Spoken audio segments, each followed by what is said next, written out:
कहानी चल रही थी।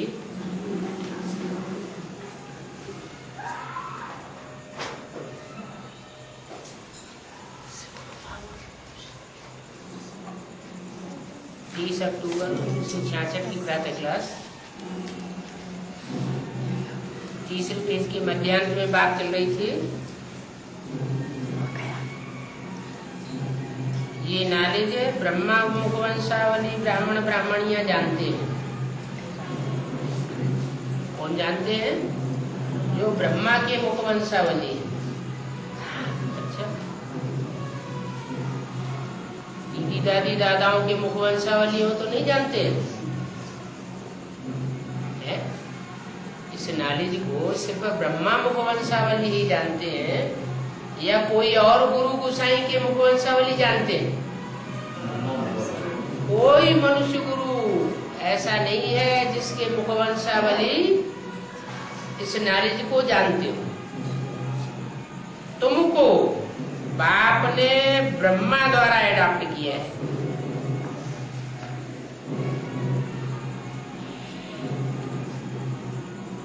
वो जो गुरु गोसाइयों के चेले होते हैं उनको वो गुरु गोसाई एडॉप्ट करते हैं। और तुमको किसने एडॉप्ट किया है? शिव बाप ने ब्रह्मा द्वारा एडॉप्ट किया है। ब्रह्मा द्वारा एडॉप्ट किया है। यहाँ ब्रह्मा कौन? ब्रह्मा ने तो शरीर छोड़ दिया। 68-69 में ही ब्रह्मा ने शरीर छोड़ दिया। फिर अडॉप्ट कैसे किया? उनको शरीर छोड़े हुए तो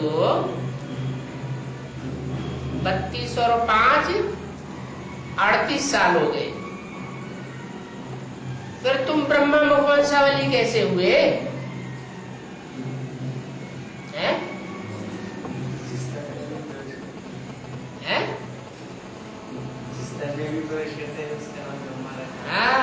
ब्रह्मा ने बल शरीर छोड़ा तो जिस तन में भी प्रवेश करूंगा उसका नाम ब्रह्मा रखना पड़े। तो 77 में बाप का प्रत्यक्षता वर्ष मनाया।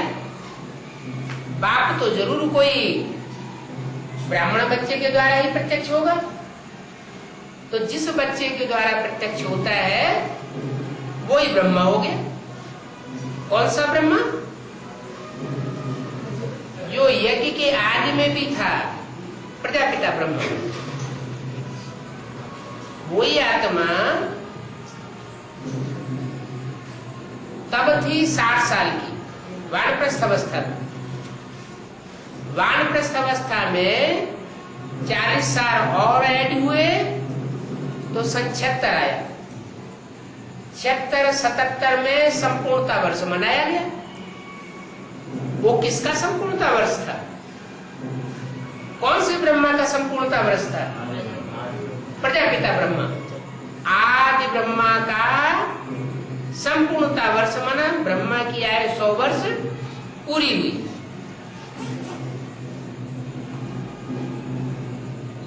और उस नए चोले में परमात्मा शिव ने प्रवेश किया, प्रत्यक्ष हुआ। जब प्रत्यक्ष हुआ तो एडवांस पार्टी निकली। एडवांस पार्टी के वत्सों के द्वारा बाप की प्रत्यक्षता हुई। तो तुमको बाप ने ब्रह्मा द्वारा अडॉप्ट किया है। भगवान तुमको पढ़ा करके यह बनाते हैं। तुमको पढ़ाकर क्या बनाते हैं? यह माने किसकी तरफ इशारा? लक्ष्मी नारायण के चित्त की तरफ इशारा दिया कि तुमको यह बनाते हैं। उन ब्राह्मणों को नहीं बनाते जो सन्मुख बैठ करके पढ़ते हैं, उनको बनाते हैं। तो अच्छी रीति पढ़ना चाहिए ना। सन्मुख बैठ करके तुम पढ़ते हो, वो तो सन्मुख बैठ करके नहीं पढ़ते। तो जो सन्मुख बैठ करके पढ़ते हैं उनको पढ़ाई बहुत अच्छी रीति पढ़नी चाहिए। सिर्फ बाप और नई दुनिया को याद करो, पढ़ाई बहुत कठिन नहीं है। क्या करना है? सिर्फ बाप को याद करो और बाप जो नई दुनिया रचने के लिए आया हुआ है उस नई दुनिया को याद करो। अभी अव्यक्तवाणी में तो इस साल बोल दिया, तुम बच्चों को नई दुनिया की सौगात बाप ने दी है। अरे सौगात दी है तो सौगात याद नहीं आती है?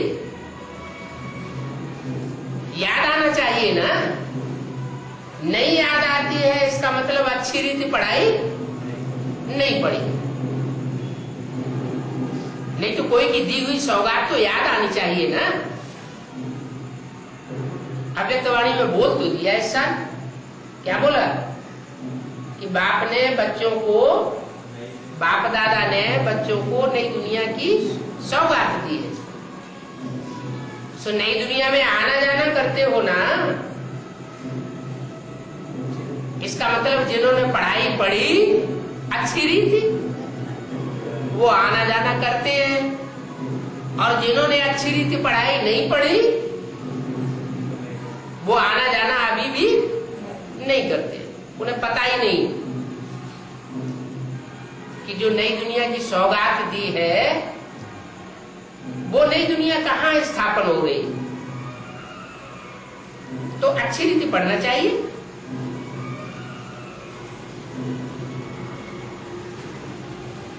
सिर्फ बाप को याद करना है और नई दुनिया को याद करना है,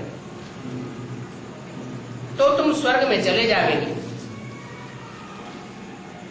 अभी स्वर्ग नहीं रचा गया है क्या? स्वर्ग की सौगात नहीं दी है। स्वर्ग की सौगात तो टीवी पे व्यस्त करके दिखाते हैं, देखो ये स्वर्ग है।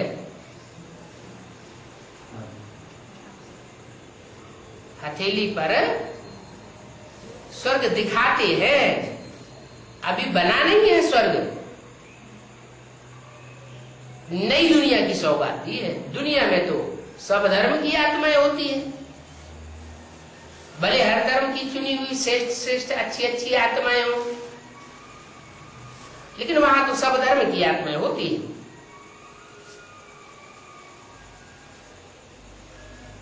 तो अगर तुम अच्छी रीति पढ़ेंगे तो स्वर्ग में चले जाएंगे, और बहुतों को पढ़ावेंगे तब जावेंगे। क्या क्या कहा? अगर अच्छी रीति पढ़ेंगे और बहुतों को पढ़ावेंगे तो राजा रानी बन सकते हैं। अगर खुद अच्छी रीति नहीं पढ़ेंगे, बहुतों को नहीं पढ़ावेंगे, तो स्वर्ग में तो जावेंगे, लेकिन राजा रानी नहीं बनेंगे। जितनी रूहानी सर्विस करेंगे उतना उच्च पद पाएंगे। तुम हो रूहानी सोशल वर्कर। क्या? रूहानी सोसाइटी की तुम सेवा करने वाले हो। जिस्मानी सोसाइटी की सेवा करने वाले नहीं हो। बाकी सारी दुनिया में है जिस्मानी सोशल वर्कर। तुम आत्माओं को बाप रूह का ज्ञान देते हैं, आत्माओं की सेवा करते हैं। इसको कहा जाता है आत्माओं की सेवा। जो सिखाते भी स्पिरिचुअल फादर है। ये रूहानी सेवा रूहानी बाप ही आकर के सिखाते हैं। मनुष्य को भगवान कहना तो महान पाप हो जाता है। क्या? कोई मनुष्य भगवान बन करके बैठ जाए तो ये तो बहुत बड़ा पाप है। कहते हैं ना शिवो हम, माना हम ही शिव है। अब शिव आवेगा, दुनिया की सबसे बड़ी हस्ती, तो वो अपने मुख से बैठ कहेगा कि हम शिवो हम। मैं शिव हूं। उन्होंने तो किताब में लिख दिया है, सच्चिदानंद स्वरूपम शिवोहम शिवोहम, निजानंद स्वरूपम शिवोहम शिवोहम। ब्रह्मा बाबा को साक्षात्कार हुए और इस तरह बोलने लगे।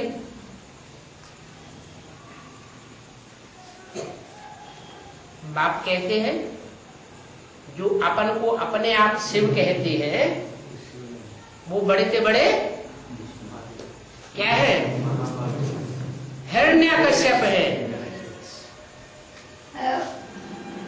अभी बोला मनुष्य को भगवान कहना तो महापाप है। तो ये है मनुष्य से देवता बनने की पाठशाला। क्या ये पाठशाला कोई छोटी मोटी नहीं है। कैसी पाठशाला है?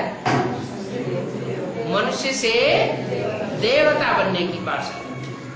इतना ऊंच पद और कोई पाठशाला में और कोई स्कूल में और कोई कॉलेज में इतना ऊंच पद मिलता नहीं है। बनेंगे भी जरूर।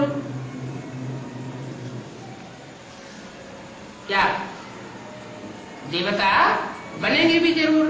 10 वर्ष के अंदर तुम पढ़ करके तैयार हो जाएंगे और फिर विनाश शुरू होगा। कौन से सन की वाणी है? 66 की वाणी है। 66 में ऐड किया 10 साल तो कितना आया? यपत्तारो। क्या आया है? क्या कहते हैं कन्नड़ में? क्या कहते हैं? यपत्तारो। 76 आया है। तो सन 76 में तुम पढ़कर के तैयार हो जाओगे और विनाश शुरू हो जाएगा। माने तुम्हारी पढ़ाई पूरी हो जाएगी और विनाश शुरू हो जाएगी। ये किससे कहा? कोई न कोई बच्चे बाबा ने अपने सामने सन 66 में इमर्ज किए अपनी आंखों के सामने और उन बच्चों से बोला कि तुम 10 वर्ष में पढ़कर के तैयार हो जाएंगे और फिर उसके बाद विनाश शुरू हो जाएगा। अच्छा, कौन पढ़ करके तैयार हो गए? कौन देवता बन गए? दिखाई तो कुछ भी नहीं पड़ता। और कहां विनाश शुरू हो गया? सन 76 कहां विनाश शुरू हो गया? ब्राह्मण तो और ज्यादा बढ़ते चले जा रहे हैं। विनाश कहां शुरू हो गया है? पता नहीं। प्रजापिता का विनाश हो गया। नहीं बाबा। हाँ। पंचविकार है? नहीं, जो भी ब्राह्मणों की दुनिया तैयार हुई उस ब्राह्मणों की दुनिया में जो नया संगठन तैयार हुआ वो तो बाप को जानते हैं। ब्रह्मा से पढ़ाई पढ़ रहे हैं, ब्रह्मा के द्वारा वर्षा प्राप्त कर रहे हैं। बाकी जिनको पता नहीं है वो जैसे कि मर गए। अनिश्चय बुद्धि विनश्यते हो गए। उनकी बुद्धि में ये बात नहीं है कि हम इसी शरीर से लक्ष्मी नारायण जैसी बनेंगे। तो बात उड़ गई ना, तो वो फेल हो गए। और तुम 10 वर्ष में तैयार हो जाएंगे। माना कोई लक्ष्मी नारायण बनने वाली आत्माएं बाबा के सामने मौजूद थी, इमर्ज हुई। उनके लिए बोला कि तुम 10 वर्ष में तैयार हो जाओगे, तुम्हारा संगठन तैयार हो जाएगा, तुम्हारी नई दुनिया तैयार हो जाएगी और फिर विनाश शुरू होगा। किसका विनाश शुरू हुआ? 500 करोड़ की दुनिया तो अब 700 करोड़ की बन गई। विनाश कहां हुआ? और ज्यादा बढ़ गई। अच्छा, ब्राह्मणों की दुनिया पहले जितने ब्राह्मण थे उससे ज्यादा और बन गए हैं? हाँ, विनाश होने का मतलब यह है कि जो अनिश्चय बुद्धि आत्माएं बनती जा रही है अंदर अंदर, जैसे भक्ति मार्ग में चलते हैं ऐसे ही चलने लग पड़े। उनका निश्चय उखड़ चुका है, निश्चय उखड़ चुका, मन मर गए, मुर्दा होकर के चल रहे हैं। एक कान से ज्ञान सुनते हैं, जैसे भक्ति मार्ग में कथा सुनते हैं, एक कान से सुनते हैं दूसरे कान से निकाल लेते हैं। ऐसे ही वहां भी मुरली सुनते हैं, एक कान से दूसरे कान से निकाल देते। मुरली क्या कहती है, उसका क्या अर्थ है, कोई बुद्धि नहीं चलती। मुर्दा की बुद्धि चलती है क्या? मुर्दा की तो कोई बुद्धि नहीं चलती। तो विनाश शुरू होगा, बल विनाश शुरू होगा, तुम फिर भी स्वर्ग में जाओगे क्या? उन रावण कुंभकर्ण मेघनाथ जैसे ब्राह्मणों का विनाश होगा और तुम फिर भी स्वर्ग में जाओगे। कहते हैं राम गयो रावण गयो जिनको बहु परिवार, सो तो थोड़े ही रहते हैं, जो फिर अदल बदल होती रहती है। तुम फिर आवेगी नई दुनिया स्वर्ग में क्या? कहां आवेंगे? तुम आवेंगे स्वर्ग में। अब नई दुनिया स्थापन हो रही है। कब बोला? 66 में बोला अब नई दुनिया स्थापन हो रही है। इसका मतलब सन 76 में ब्राह्मणों की नई दुनिया तैयार हुई। वो नई दुनिया जो तैयार हुई,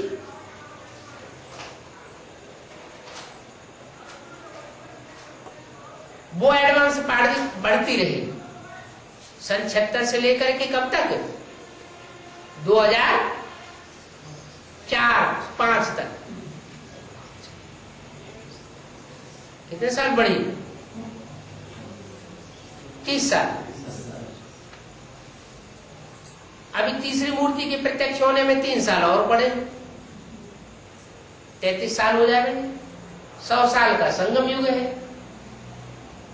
3 मूर्तियां हैं, तीनों मूर्तियों के कार्यकाल 30-33 साल के हो गए।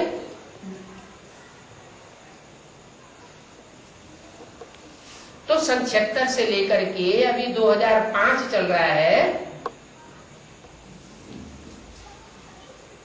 अभी ब्राह्मणों की एडवांस पार्टी में नई दुनिया का जो सॉलिड रूप है वो तैयार हुआ है या नहीं हुआ है? भले अव्यक्त वाणियों में बाबा ने के बोल दिया। क्या बोला?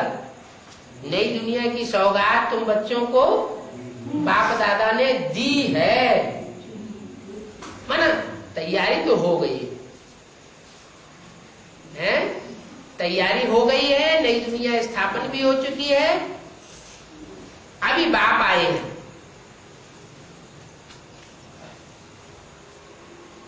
इशारा दे रहे हैं बच्चों को, पढ़ाई पढ़ेंगे तो ऊंच पद पावेंगे, पढ़ाई पढ़ करके दूसरों को पढ़ावेंगे तो ऊंच पद पावेंगे। इस दुनिया में तो अभी नरक है। अभी तुम ही हो जिस संगम युग पर हो। अगर संगम याद रहता है, भगवान याद रहता है, तो तुम संगम युग पर हो।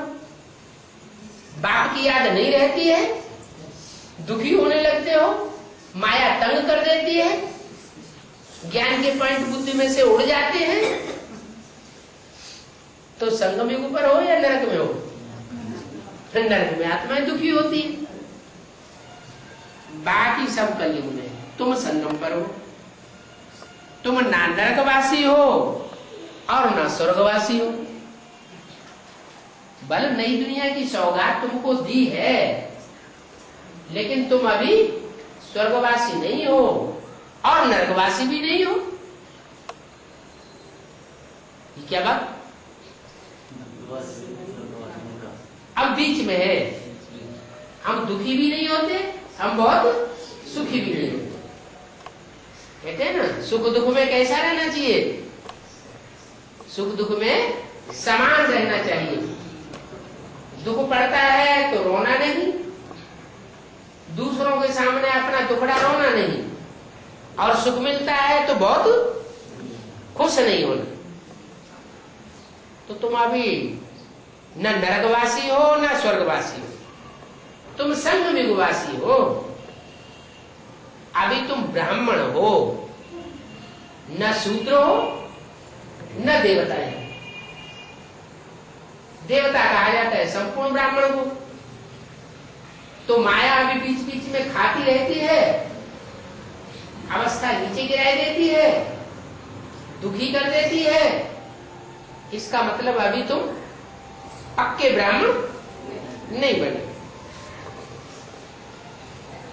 कहेंगे हाँ ब्राह्मण हो, क्योंकि ब्राह्मणों की तो अनेक कुरियां होती हैं।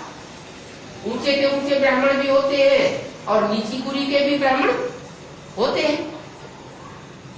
तो कहेंगे अभी तुम ब्राह्मण हो, जब तक ब्राह्मण पक्के ना बने तब तक पक्के देवता भी बन नहीं सकते। पक्के ब्राह्मण का ठप्पा लगना चाहिए। ब्रह्मा भगवान से अभी ब्राह्मण ब्राह्मणी बने ना, अगर बनेंगे तो शिव बाबा से वर्षा ले सकेंगे, नहीं बनेंगे तो शिव बाबा से वर्षा इस जीवन में नहीं ले सके। बन सकती के दूसरे तीसरे चौथे जन्म में वर्षा मिल जाएगा, वो तो देवताओं से मिलेगा। लेकिन इस जन्म में जो बाप से डायरेक्ट पढ़ाई पढ़ रहे हो, सन्मुख बैठ करके, अगर पूरी पढ़ाई न पढ़ी, पूरा पुरुषार्थ नहीं किया, गफलत करते रहे, तो बाप से पूरा वर्षा नहीं ले सके। माने 16 कला संपूर्ण देवता इस जन्म में नहीं बन सके। वर्षा ब्राह्मणों को मिलता है। क्या कहा है? अगर शूद्रपना है तो वर्षा मिल नहीं सकता। पक्के ब्राह्मण है तो जरूर वर्षा मिलना है। बाकी कुछ न कुछ सुना, थोड़ा बहुत जिन्होंने सुना है सन्मुख आकर के, बाप के सन्मुख आकर के जिन्होंने सुन लिया, माँ के सन्मुख नहीं, किसके सन्मुख? बाप के सन्मुख आकर जिन्होंने कुछ थोड़ा बहुत भी सुना है, तो वो स्वर्ग में आ जाएंगे।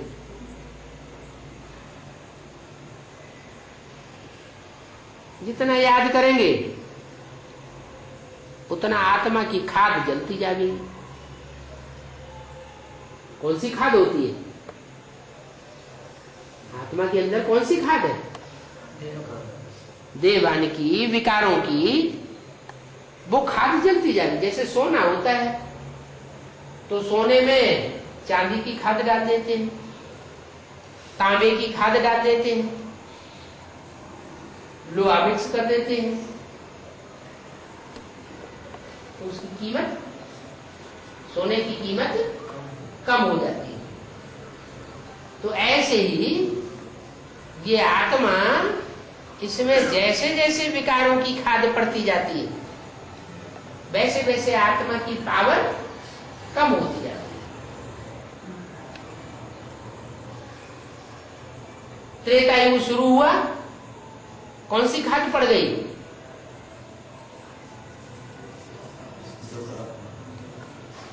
दो कला कम हुई। तो किस लिए कम हुई?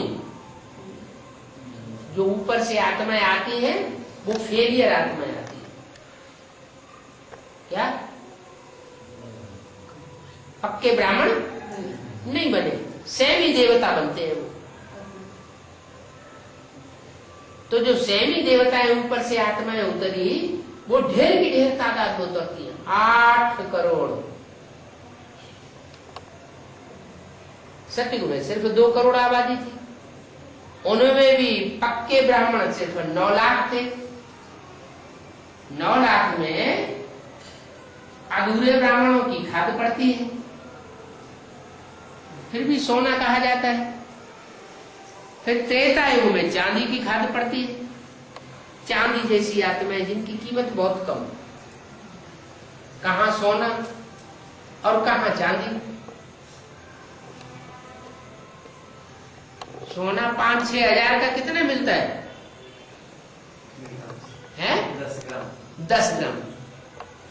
और चांदी 8-10 हजार की कितनी मिलेगी? 1 किलो। तो बहुत फर्क पड़ गया। जब द्वापर युग शुरू होता है तो तांबे जैसी आत्माओं की खाद पड़ जाती है। इब्राहिम आए, क्राइस्ट आए, जो विचार फैलाने वाली आत्माएं हैं, जो क्रोधी आत्माएं हैं, क्रोध में आती है तो सारी दुनिया को एटम बमों से भून के रख देती। ऐसे ऐसे कामी और क्रोधी आत्माओं के संग के रंग में देवताओं को आना पड़ता है। तो संग के रंग की खाद पड़ जाती है। सोने में चांदी तांबा मिक्स किया जाता है ना, मिक्स किया गया माना संग का रंग लग गया।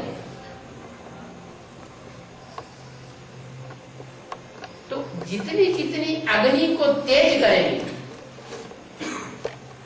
सोने में से खाद निकलती है तो कब निकलती है? धीमी आग से खाद नहीं निकलती। कोई धीमी धीमी आग सारा दिन जलाता रहे सोने में, वो खाद उसकी अलग नहीं होगी। कब अलग होगी? जब तीखी अग्नि जलेगी। तो तीखी अग्नि के जोर से उसमें जो चांदी और तांबा मिक्स हुआ पड़ा है वो अलग हो जाएगा। ऐसे यहाँ कौन सी अग्नि है? यहाँ योग अग्नि है। तो ये योग अग्नि जितनी जितनी तीखी करेंगे, तीव्र अग्नि हो, माना उस अग्नि में भी दूसरों की याद मिक्स नहीं होनी चाहिए। अगर दूसरों की याद मिक्स हुई तो अग्नि तीव्र अग्नि नहीं कही जाएगी। इसलिए बाबा कहते हैं माम एकम याद करो तो तुम्हारी खाद निकलेगी। अगर एक कम की जगह दूजम को भी याद किया तो खाद नहीं निकले, हो सकता है और ही चढ़ जाए। तो अभी क्या हो रहा है? अभी अवस्था नीचे गिर रही है या ऊपर उठ रही है? नीचे गिर रही है। ये क्या बात हो गई? इतने दिनों से पढ़ाई पढ़ रहे हैं, अवस्था नीचे गिर रही है? इसका मतलब क्या किया है? दूसरों की खाद मिक्स कर ली, माने दूसरों का संग का रंग बुद्धि में ज्यादा लगाया है। और बाप जो बोलते हैं माम एकम याद करो, वो एकम की याद बहुत थोड़ी टिकी। तो एकम की याद बहुत थोड़ी टिके और दूसरों की याद में हम ज्यादा टाइम गवाया। तो पाप का बोझा बढ़ेगा या घटेगा? बढ़ गया। अब क्या करना है? अब एक को याद करना है। कैसे करेंगे? इतने साल में तो कर नहीं पाया है? क्या एकांतवासी हो जाएंगे? एकदम माउंट आबू में चले जाएंगे क्या?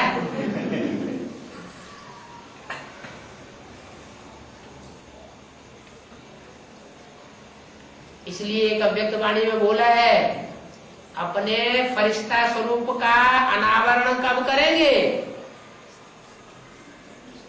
कोई मूर्ति का उद्घाटन होता है तो मूर्ति के आगे पर्दा पड़ा हुआ होता है, फिर जब उद्घाटन करते हैं तो उसका पर्दा उठा देते थे। तो पूछा, ब्राह्मण से फरिश्ता बनना है ना, इस फर्श की दुनिया वालों से रिश्ता तोड़ना है या और नए नए रिश्ते जोड़ना है? क्या करना है? 63 जन्म तो नए नए रिश्ते हर जन्म में जोड़ते रहे, बुद्धि अनेकों रिश्तों में भटकती रही, इतनी भटक गई कि अभी बाप आकर के इतने वर्षों से पढ़ाई पढ़ा रहा है, नष्ट हुआ है स्मृति लब्धा की, बजाय वो नष्ट होने के और ही ज्यादा अटैचमेंट होता जा रहा है।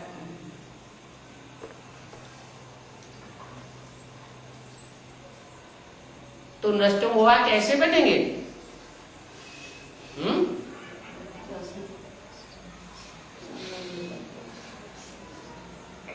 तो बोला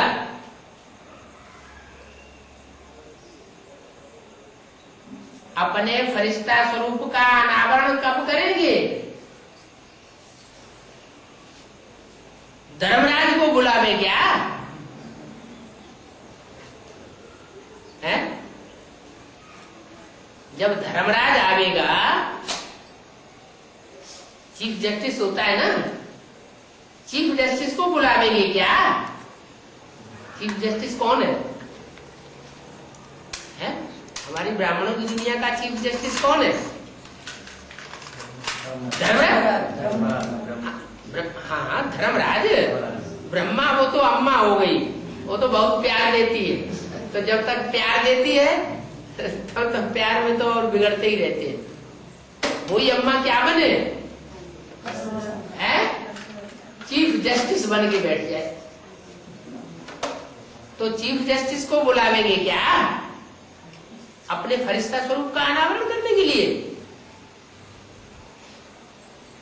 तब फरिश्ता बनेंगे। फरिश्ता माना है फर्श की दुनिया वालों से कोई रिश्ता नहीं। फरिश्ता माना इस जमीन की दुनिया में जितने भी हैं उनसे हमारा कोई रिश्ता नहीं। ऐसे फरिश्ते कब बनेंगे? जब धर्मराज का पाठ शुरू होगा तब है? अब पहले से बन जाना चाहिए। अगर धर्मराज के डंडे लग गए तो पद नीचा हो जाएगा। धर्मराज के डंडे लगने से पद नीचा होगा या ऊंचा होगा? पद नीचा हो जाएगा। डंडे के डंडे खाओ और पदवी नीचे मिले तो डबल नुकसान हो गया। तो घाटे का सौदा करेंगे या फायदे का सौदा करेंगे? बाप को तो अच्छा नहीं लगता है कि मेरे बच्चे जिनको मैंने इतनी पढ़ाई और धर्मराज के डंडे खाए, टीचर की तो धुतैया हो जाएगी क्या? तो बाप कहते हैं शिव बाबा से वर्षा ले लो। ब्राह्मणों को वर्षा मिलता है। ब्राह्मण किनको कहा जाता है? जो ब्रह्मा मुनि की बात को माने सो ब्राह्मण। और ब्रह्मा की पढ़ाई मुख्य किस बात की है? ब्राह्मणों की मुख्य किस बात की पढ़ाई है? कौन सी बात में विशेष अटेंशन दिया जाता है?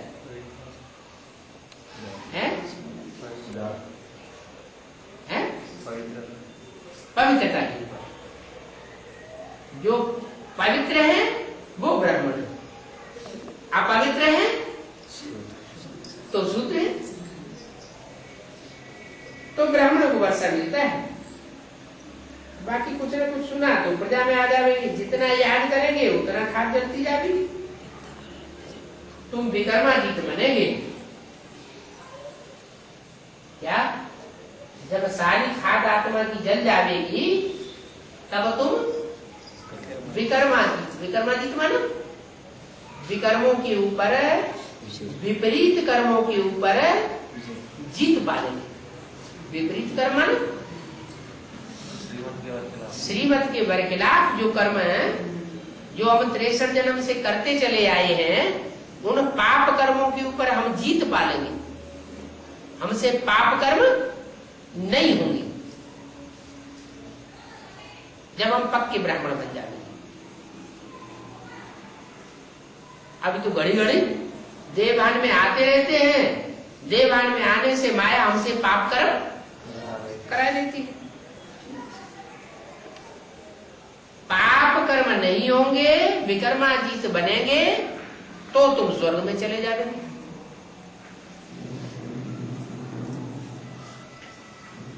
कब चले जाओगे? जब कोई पाप कर्म नहीं होंगे। देवताओं से कोई पाप कर्म होते हैं क्या? देवताओं से न पुण्य कर्म होंगे न पाप कर्म होंगे। उनको कहते हैं स्वर्गवासी देवता। न वो पुण्य कमाते हैं न वो पाप कमाते हैं। और अभी हम क्या कर रहे हैं? हम श्रीमत पर चल करके पुण्य बहुत थोड़ा कमाए रहे हैं और माया के चपेटे में आकर के पाप ज्यादा कमा रहे हैं। कोई भी देहधारी को याद नहीं करना है। कोई भी देहधारी को, अरे जो 63 जन्म के ज्यादा नजदीकी होंगे उनको तो याद करना ही पड़ेगा ना। 63 जन्म लिए हैं तो 63 जन्म में कोई न कोई तो बहुत ज्यादा नजदीकी रहे होंगे। कैसे पता चलेगा? इस बात का कैसे पता चले कि 63 जन्म में हमारे ज्यादा नजदीक कौन रहा? याद आती है? याद आती। हाँ, इस संगम युगी ब्राह्मण जन्म में जो ज्यादा हमारा पीछा करता है, जिससे हम पीछा छुड़ाना चाहते हैं फिर भी पीछा छूटता नहीं, उसकी याद आ ही जाती है। क्या उन्होंने फिल्म बनाने वालों ने गीत बना दिया। क्या गीत बनाया है? जिन्हें हम भूलना चाहें वो अक्सर याद आते हैं। एक दो बार याद नहीं आते, अक्सर करके बार बार याद आते हैं। तो क्या करें? बार बार याद ना आए, उनसे कैसे पीछा छुटाएं? है? घड़ी घड़ी धर्मराज को याद करें।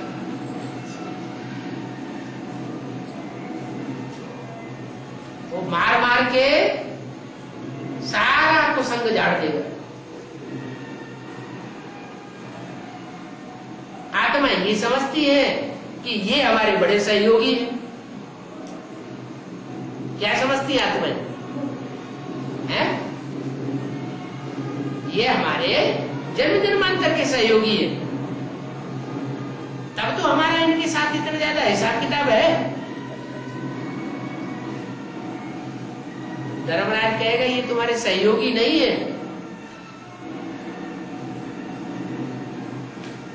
ये तुमको जन्म जन्मांतर नीचे गिराने वाले। इस दुनिया में ऊंचा चढ़ाने वाला कोई नहीं, सब नीचे गिराने वाले। ऊंचा चढ़ाने वाला सिर्फ एक बाप है जो इस सृष्टि पर अंत में आता है। इसलिए वो कहता है मां में कम याद करो। मुझे याद करेंगे तो तुम्हारे पाप भस्म होंगे, पाप भस्म होंगे तो पुण्य का खाता भारी हो जाएगा। तराजू होता है ना, तराजू में एक पलड़े में पाप रखे जाएं, एक पलड़े में पुण्य रखे जाएं, तो पुण्यों का खाता भारी तब होगा जब पाप कर्म पाप की याद से सारे भस्म हो जाए। या तो याद से भस्म होंगे, नहीं तो है धर्मराज के दंडों से भस्म होंगे। याद से भस्म हो जाए उसमें फायदा ही फायदा है,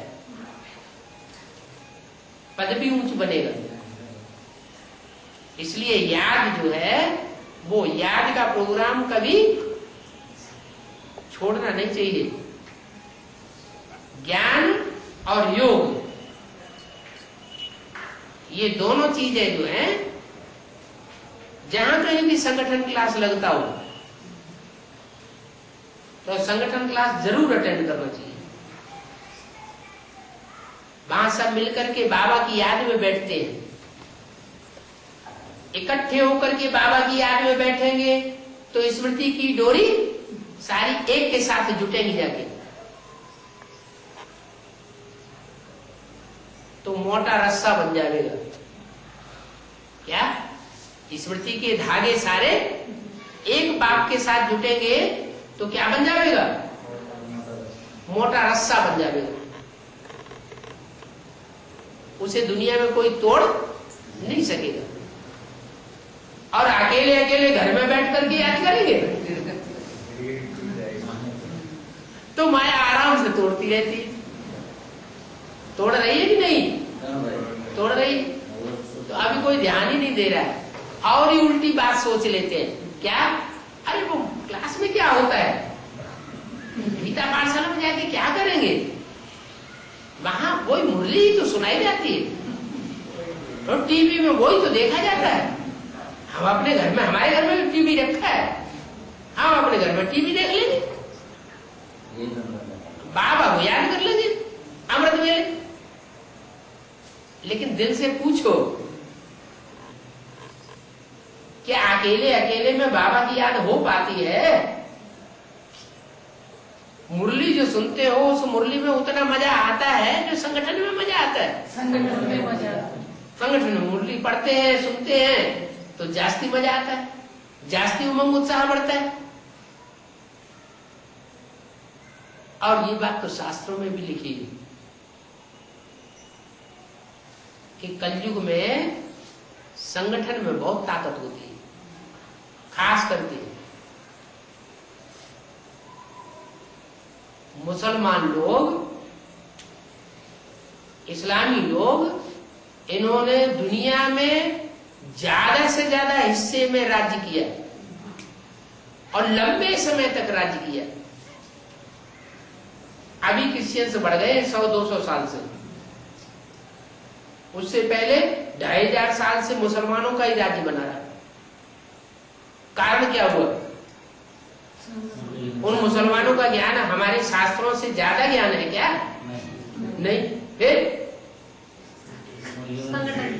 उनकी बुद्धि का योग जो है, सारे मुसलमानों की बुद्धि का योग दुनिया के किसी भी हिस्से में रहेंगे, उनका बुद्धि का योग मक्का मदीना में लगा होता है। सारी जिंदगी उनकी बुद्धि में ये ललक लगी रहती है कि हम मक्का मदीना पहुंचे और वहां जाके हज यात्रा करें तो हमें बहुत सवाब मिल जाएगा। वो समझते हैं इस बात को, उनमें ये मान्यता है क्या कि घर में बैठ के जो नमाज पढ़ेंगे तो 1 गुना फायदा, मस्जिद में जाके नमाज पढ़ेंगे तो 10 गुना फायदा, जामा मस्जिद में जाके पढ़ेंगे तो 100 गुना फायदा, अजमेर शरीफ में जाके पढ़ेंगे तो 1000 गुना फायदा, 1000 गुना सवाब मिलता है। और काबा में जाके नमाज पढ़ेंगे तो 1,00,000 गुना सवाब मिलता है, एक ही बात है।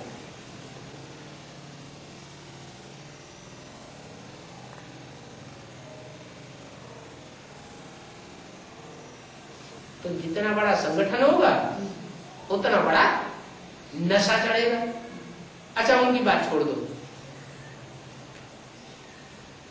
वो तथाकथित ब्राह्मणों की बात ले लो। वो एक एक पांडाल में हजारों की तादाद में इकट्ठे होते हैं या नहीं होते हैं?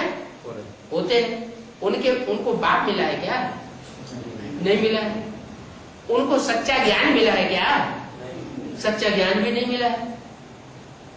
उनको इतना नशा क्यों चढ़ा रहता है कि हमारी एक बात भी सुनने के लिए तैयार नहीं? क्या कारण है? अरे इतना बड़ा हुजूम इकट्ठा किए हुए हैं, इकट्ठे बैठते हैं, इकट्ठे खाते हैं, इकट्ठे सोते हैं, तो संगठन की जो पावर है वो उनको मिल रही है।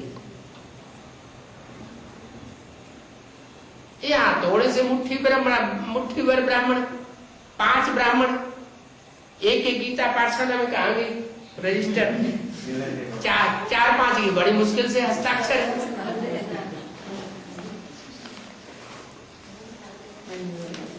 है। कितने के हस्ताक्षर है? संगठन क्लास में एक कनक दुर्गा माता, दूसरी वेंकट लक्ष्मी माता, तीसरी तुलसम्मा माता, चौथी नागम्मा माता और 5वें कोटेश्वर राव भाई। वो संगठन का हिसाब है, संगठन क्लास है, रोज का नहीं, रोज बस एक कनक दुर्गा माता, माता जी के पिताजी भी गए। फिर तो क्या हाल लगा पड़ा है? बाबा खदरी का संग खदरी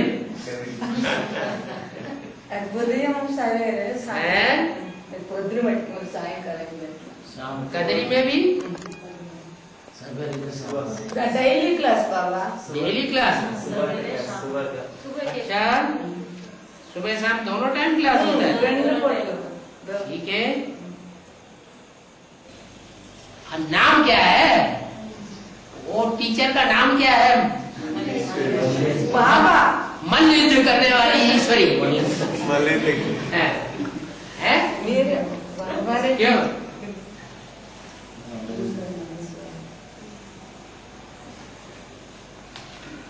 भाई से मल्लयुद्ध होता रहता है क्या?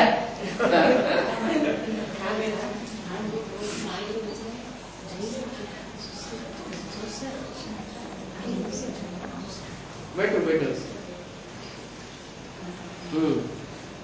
उदय में 1 घंटा बाबा है, शाम का 1 घंटा, शाम को 1 घंटा क्लास होता है, आधा घंटा याद, आधा घंटा मल्ली ठीक है। मुरली एक जगह की बात नहीं है, ऑल इंडिया में ऐसे ही चल रहा है क्या?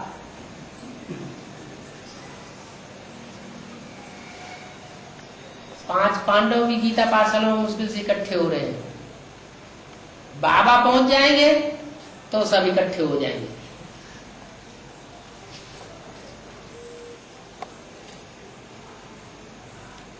तो संगठन के हिसाब से डब्बा गोल होता जा रहा है। क्यों? ये यूनिटी क्यों नहीं बन रही है? जरूर कहीं न कहीं वानर सेना में प्योरिटी की लीकेज हो रही है। फिर बाबा देखेंगे कि नहीं सुधर रहे हैं तो फिर बाबा पाला बदल लेते हैं।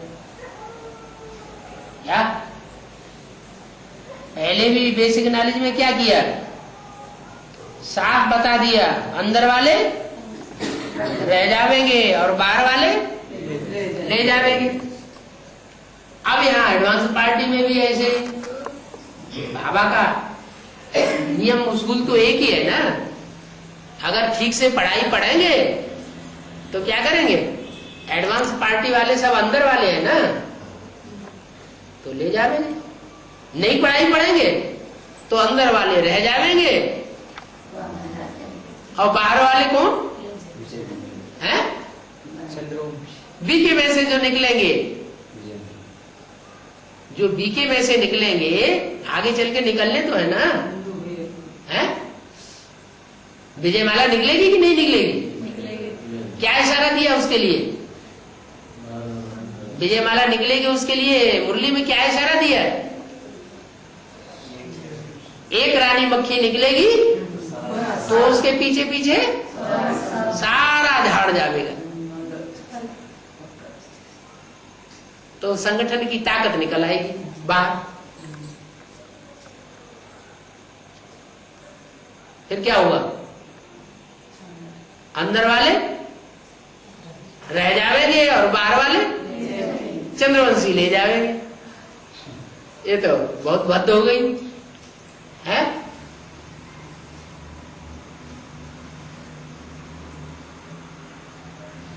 अरे सूर्य तो जलता है, उसमें तो आग भरी पड़ी है।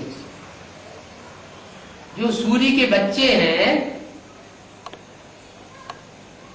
उनको थोड़े जलना चाहिए है?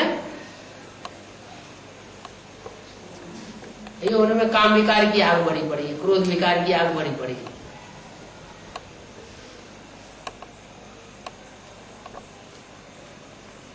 इसीलिए फिर बोल दिया है। क्या बोला है? बोला है रुद्रमाला पहले तैयार तो होती है, लेकिन रुद्रमाला का पूजन नहीं होता। क्या पूजन का आधार क्या है? प्योरिटी। लंगड़े हैं। विजयमाला अंधे है, उनमें ज्ञान नहीं है। उनमें प्योरिटी है लेकिन ज्ञान के अंधे हैं। और रुद्रमाला ज्ञान है, सोजरे हैं, लेकिन पति चलता है तो पत्नी नहीं चलती, पत्नी चलती है तो पति नहीं चलता ठीक से। चाल ठीक नहीं है, एक टांग कोई न कोई टूटी हुई है।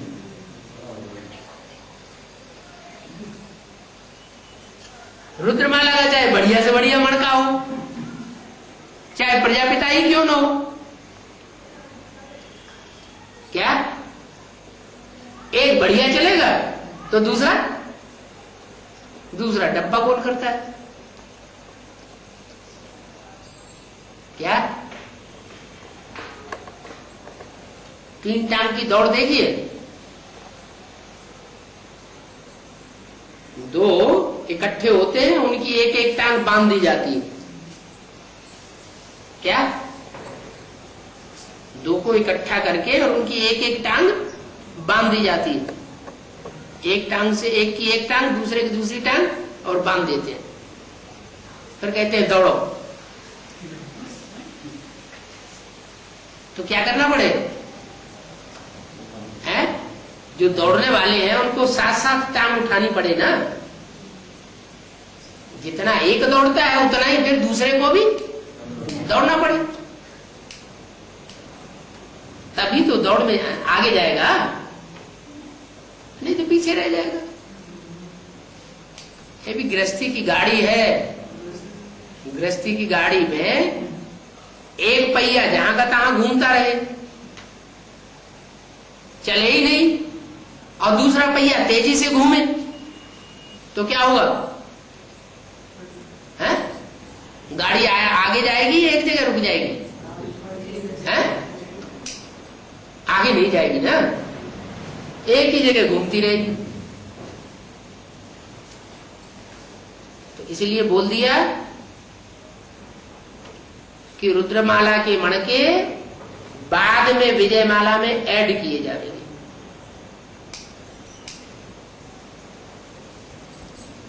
तब विजयी बनेंगे। जब तक विजयी नहीं बनेंगे विकारों के ऊपर, तब तक स्वर्ग का मुंह नहीं देख सकेंगे। ये तो बहुत बड़ा घाटा हो गया है। घाटा मारना चाहिए।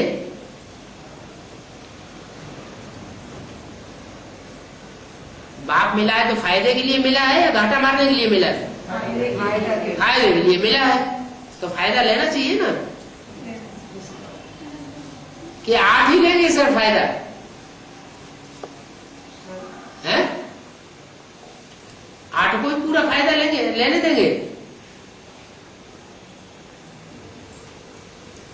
ओम शांति।